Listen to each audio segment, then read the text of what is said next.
มาแล้วพี่น้องเมิร์ดสุคนมีไอทิท่านซ่าจะพาพ่อแม่พี่น้องมากินเนี่ยนะลาบข่วยลาบซีนข่วยเด้อลาบเหนียวครับอันนี้ครับบุคคลเราก็มันจำเจียวข้มนิดนึงเนาะนี่เนาะอันนี้อุบเพียหรือว่าต้มออมข้มเครื่องในแกงออมข้มเครื่องในน้องเอ้ยมีล้างข่าวอีกตึงมีล้างข่าวเด้อนะเด้ออ่าสุดยอดพ่อแม่พี่น้องเอ้ยไปนั่งกินมาไหมพี่เจ้าสบายดีพ่อแม่พี่น้องหมดสุกคนเด้อไอที่ท่านทราบมาแล้วเด้อมื้อนี้เด้อวันนี้มานั่งกินนำกันเนาะเออลาบซีนข่วยเด้อลาบเหนียวอ๋อเหนียวจะเข้มข้นพุ่นแหละคมๆพุ่นแหละมาพี่น้องพอดีหิวเขาเนาะฝนกระตกมื้อนี้ฝนตกย่อยๆมีมักลินฟ้ามักลินไหมภาษาลาวมักลินไหมมักลินฟ้า ผักกับข้าวหอมมีเยอะแยะมากมายอันท่าบุคมก็เป็นจิ้มอันน่ะเคี่ยวคมๆเซอร์บีนี่ขึ้นเนาะนะเอามาพี่เนาะกินข้าวกันไปก่อนอ๋อสิมสดล้างคอก่อนสดอันน่ะอุบเพียก่อนคมใจบ่เรื่องอ่าสุดยอดอืมแก้ข่าวเราบองยาเด้อบองยาเด้อแก้ข่าวเด้อนะ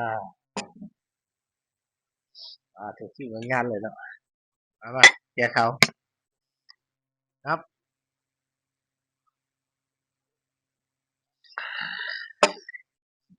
ของแท้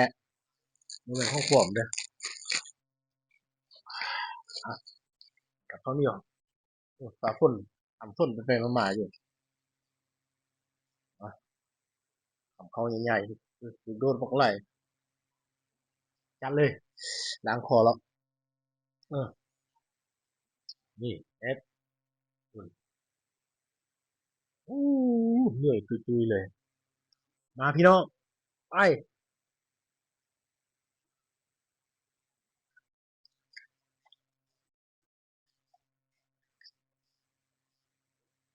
อืมน้อง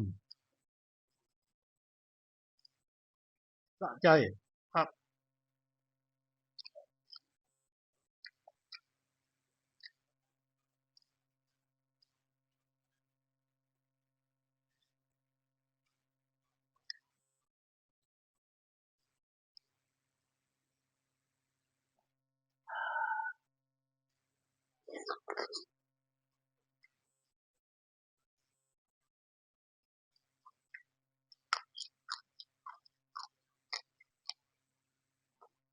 คม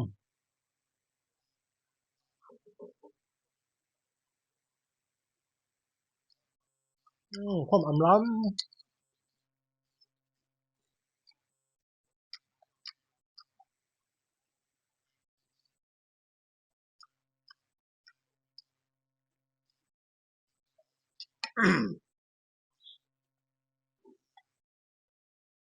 เบิ่งพี่น้องอุบเพีย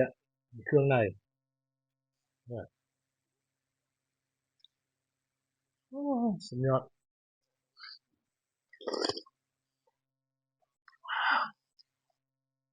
อุบเพียเรียกว่าต้มข้มอย่างข้ม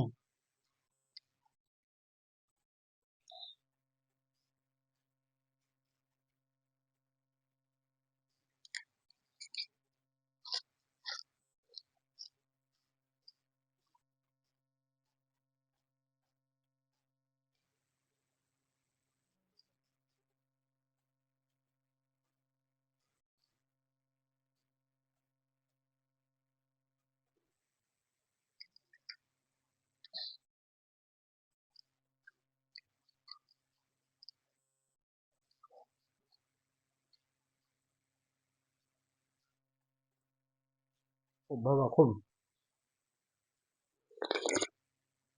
มตายเบาเรื่อง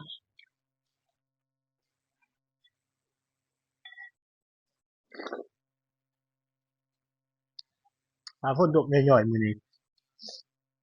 กินอยู่หน้าเรือนกินอาหารเทียม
สุดยอดบรรยากาศดีๆเนาะฝน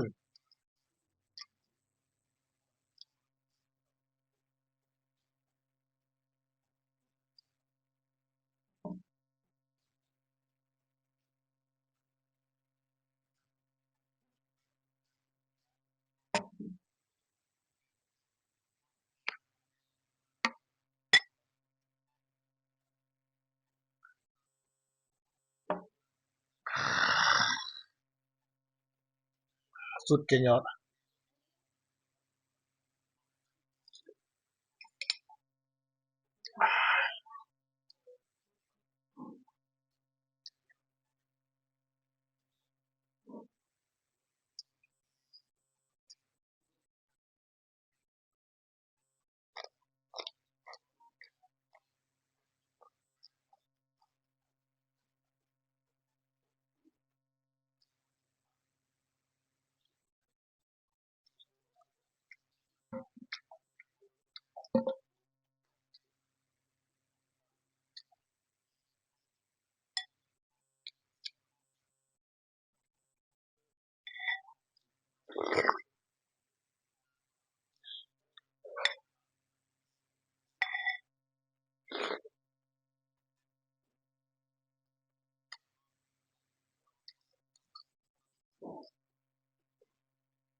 นิ้วมือจนแดงแล้ว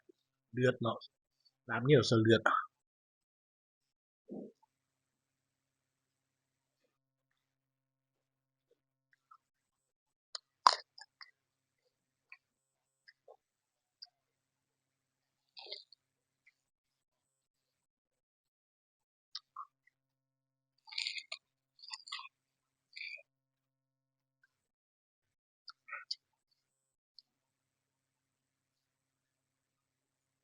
เข้ากับเหนียว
เขาหลายมื้อ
ข้าวต้องข้าวทอง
เราบางอย่างคู่หนึงพอแล้วเนาะ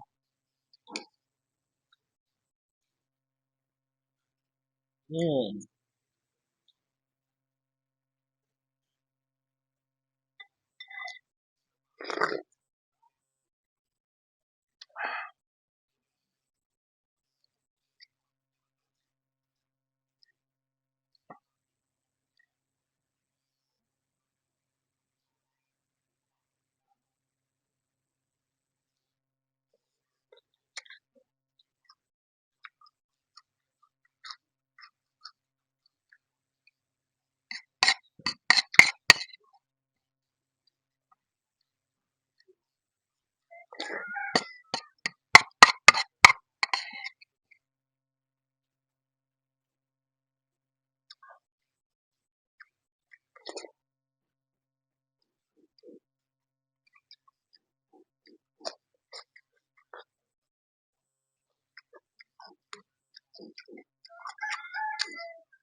เบิดพ่อแม่พี่น้อง